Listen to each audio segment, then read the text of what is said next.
Mm, Ever since AOC decided to vote against Marjorie Taylor Greene's bill to block funding for the Iron Dome in Israel, it almost kind of seems like Ilhan Omar has kind of been throwing low-key shade towards AOC's way, which we'll show you. That's pretty interesting.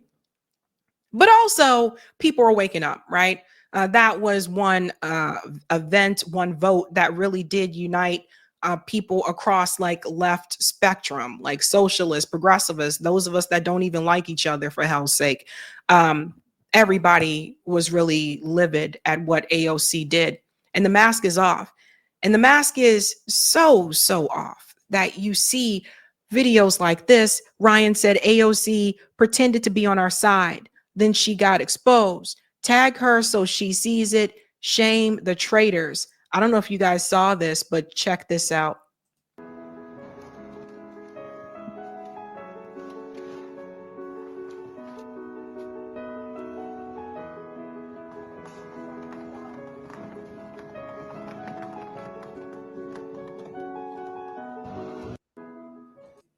Yeah, so they are replacing part of AOC's poster there with, defining like, listen, like you're basically complicit with genocide here because how dare you vote against, blocking funding for the Iron Dome. And a lot of people are starting to notice this as well. I want to show you this. I thought this was pretty interesting here. She is calling out the famine, right? And the comments are not gentle. Not gentle. She said the forced famine of more than 2 million people in Gaza, including 1 in 5 children, is the direct result of Israel withholding food aid. The U.S. government must pressure Israel to immediately let in more aid and stop shooting people trying to feed their families before thousands more die. Trump campaigned on bringing peace, yet 7 months into his administration, he has withdrawn from ceasefire talks while children starve in the genocide now.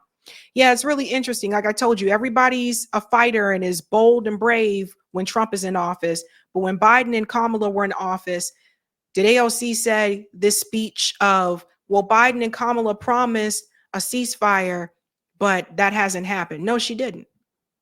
In fact, she said the exact opposite. She said they were working tirelessly for a ceasefire. This woman is so damn fake.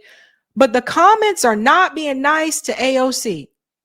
If you just look at we don't have to go far. At the very top, Professor Zinkas, how should the U.S. government force Israel to stop the genocide? Is there a reason you won't demand an end to all U.S. military aid to Israel? It's our money and you are supposed to represent us. The American people don't want to support this slaughter and starvation. The reason is her career. Lady Bunny says, and why do they need aid? Because politicians like you pay for bombs to destroy Palestinians' homes and steal their land. Here comes Z Squirrel. AOCIA just voted to send Israel the essential military infrastructure it needs to continue its genocide and wars on Lebanon, Yemen, Syria, and Iran. She then had the gall to defend it as saving innocent lives while smearing Ilhan and Rashida, who voted against it, as neo-Nazis. I told you, like, the comments are not, here we go. Dan Bilzerian, you're such a shill. If you actually cared, you would have voted against sending them hundreds of millions of our tax dollars. That's the leverage. Your talk is all just bullshit. Chuck, I don't think anyone who truly cares about Palestine wants to hear from either AOC or Bernie Sanders anymore, because we know that when it comes to push and shove, they will sell us out to help their careers. And of course, Primo Radical, we aren't falling for any more of this fraud squad virtue signaling. We all saw how you vote. So this was that infamous tax the rich dress, which has been changed to missiles for Israel. Yeah, man. People are mad and they have every right to be. People are pissed off. And I thought it was interesting that Ilhan Omar is one of the people that is kind of throwing shade. Check out what she said here. The genocide of the people of Gaza continues as members of Congress vote to fund Israel's defensive and offensive military capabilities. This is immoral, and no amount of excuse will ever make it okay. Notice what she did here. The genocide of the people of Gaza continues as member of Congress vote to fund Israel's defensive and offensive. That was a shot at AOC, because AOC in her explanation was like, oh, it's defensive. They have the right to defend themselves, blah, blah, blah. And what I thought was really interesting, and I can't believe it, but this even made it to MSNBC. This AOC versus Ilhan Omar on that particular vote and who was right made it to MSNBC. I was shocked by this. What Ilhan Omar gets right and AOC gets wrong on Israel. Again, can't believe they published this. The close colleagues are splitting on funding Israel's Iron Dome system, but Omar is on stronger ground. Let's get into it. Omar published a post on X on Tuesday condemning the House's recent passage of a defense spending bill that included a round of military aid to Israel. So that's the part there that I just read from you, the tweet he's referring to. At first glance, the post might appear to be a standard criticism of bipartisan support for the steady flow of U.S. aid to Israel from left-wing member of Congress. But one word signals it's more than just that. Omar's mention of defensive capabilities also serves as a pointed critique of one of her closest colleagues and ideological allies in the House, AOC. And this wouldn't be the first time.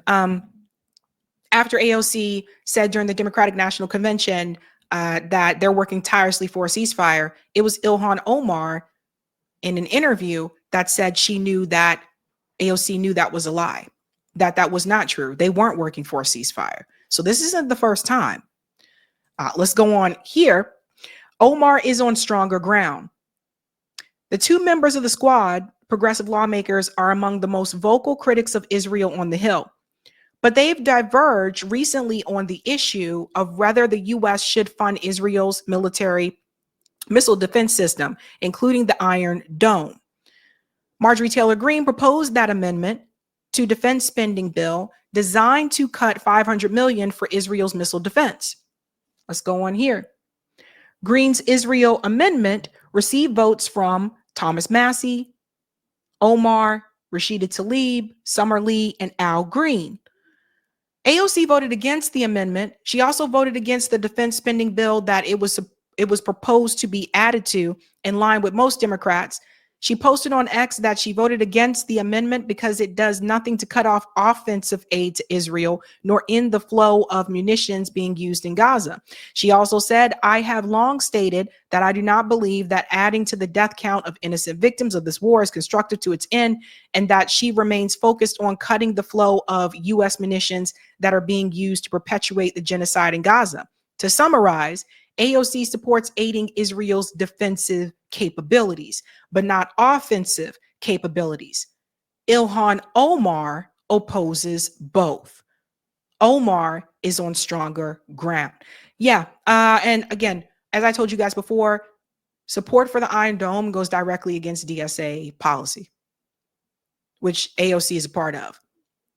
But AOC did this a couple years ago when she did that present vote against the Iron Dome. And the reason why she was doing this, which I tried to warn people back about years ago, and people said I was being too hard on her, is that because she's trying to establish a political career for herself within the Democratic Party. And she is trying to get into good graces with Democrat leadership. And that's her way of getting there.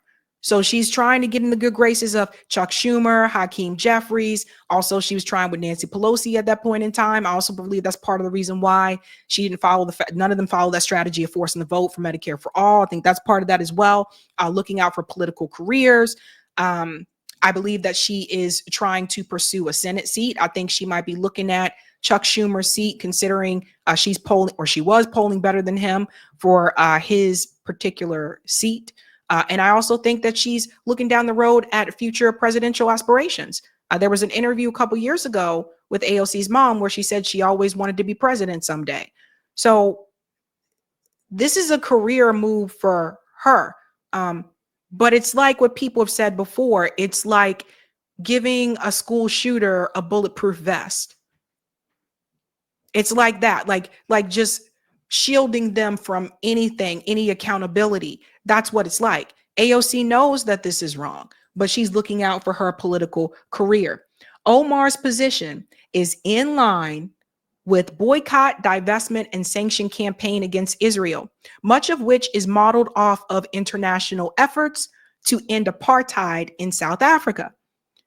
It holds that the US needs to end all aid to Israel and sanction it in order to pressure it to drop apartheid policies and end its horrific military campaign in Gaza, which is currently weaponizing mass starvation, frequently shooting people seeking what little food is available. Israel has been the largest cumulative recipient of US foreign aid since the country was founded and receives billions of dollars a year from the US in military aid. Keeping some support flowing to Israel would not be a strong rebuke to the country. AOC's counter is that the Iron Dome helps keep the total number of deaths in Israel-Hamas conflict down by protecting innocent Israelis. Let me pause here for a second. In Israel, they have bunkers. They have, bunkers, underground bunkers that they can go to. You can look this up. You can see the videos of yourself. So they have somewhere to go. AOC is full of shit. The people in Gaza have nowhere to go. They can't even leave Gaza to flee what is happening. They're trapped there. So this whole statement here from AOC doesn't make any damn sense. You got one that has shelter. They have underground shelter that they can go to and hide in to save themselves. And you have another one that can't even leave the place that they're in. Now it goes on to say here, further fortifying Israel will still embolden the country to carry on with the belligerent behavior that is putting its citizens in danger. That's because funding Israel's defensive capabilities still helps keep its high-octane war machine running. Pause right there. That means that AOC's vote, AOC is supporting the war machine. See, people are sneaky. These politicians, they have ways of doing things. It's like, long story short, she wants a political career. She also didn't want her name to be aligned with Marjorie Taylor Greene, but she's just looking out for her political career. AOC is supporting the military machine the same way that Bernie Sanders has also done in the past. It's disgusting. It's absolutely disgusting. Ilhan Omar was correct. Summer Lee was correct. Al Green was correct. Thomas Massey was correct. AOC was wrong. And that's why everybody and their grandma came after her the way that they did. Now it goes on to say here, Israel is a nuclear-armed regional hegemon with an OECD economy that is relentlessly striking out at its adversaries and causing massive civilian deaths in the region. It has decimated Hamas through a horrifying military operation, which human rights experts and genocide scholars have deemed genocidal.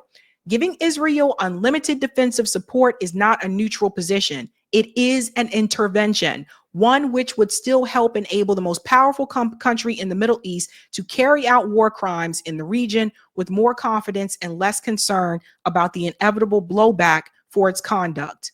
AOC's position on the Iron Dome now is to the right of her position 4 years ago. In 2021, she voted present on the matter and wept on the House floor in what I characterize as a sign that she was leaning more toward the insider track.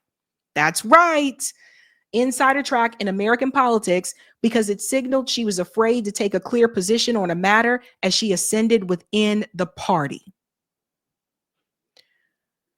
Omar and her colleagues might look extreme by the standards of Congress, but it is in fact the rest of the government that is the extreme by the most basic standards of morality. This is true. Ilhan Omar voted the right way. Again, I can't believe MSNBC actually published that, but Ilhan was correct. She voted the right way. And when AOC was criticized, not only did she double down, but then she came back and then she tried to triple down. And then she tried to make herself seem like a victim. People were after me. Oh no. She'll probably call the cops next. Wouldn't be the first time. So in my previous video, when I covered this vote disaster and I said, who is AOC? I think people really need to look at that. If you didn't see that video, so we go through who she actually was and what her biography should have said about her and did not.